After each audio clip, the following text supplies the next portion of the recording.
నీకే వందనాలయ్యా, గొప్ప దేవానికి వందనాలయ్యా, మహిమగల రాజ్యానికి వందనాలయ్యా. నీ కార్యములు అద్భుతం కార్యములు దేవా, మహత్కార్యములు చేయవాడా నీకే వందనాలు, ఆశ్చర్య కార్యములను చేయదేవా నీకే వందనాలయ్యా.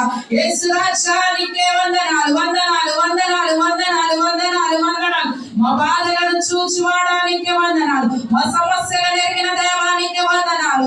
యేసయ్యా నీకే వందనాలు, మా కన్నీరు తూడ్చువాడానికి వందనాలు, మా కన్నీరు నాట్యముగా మార్చు దేవానికి వందనాలయ్యా. యేసు రాజ్యానికి వందనాలయ్యా, యేసు రాజ్యానికి వందనాలయ్యా. అయానికి వందనాలు, అయానికి వందనాలు. బాధతో సన్నిధికి వచ్చి ఉన్నామయ్యా, వేదనతో సన్నిధికి వచ్చి ఉన్నామయ్యా, మనుషులకు చెప్పుకోలేని సమస్యలతో సన్నిధికి వచ్చి ఉన్నామయ్యా. నీ ఒక్కడవే చూసే దేవుడవయ్యా, నీ ఒక్కడవే తీర్చే దేవుడవయ్యా నీకు వందనాలు అయ్యా. మనుషులను నమ్ముకున్నట కంటే యెహోవా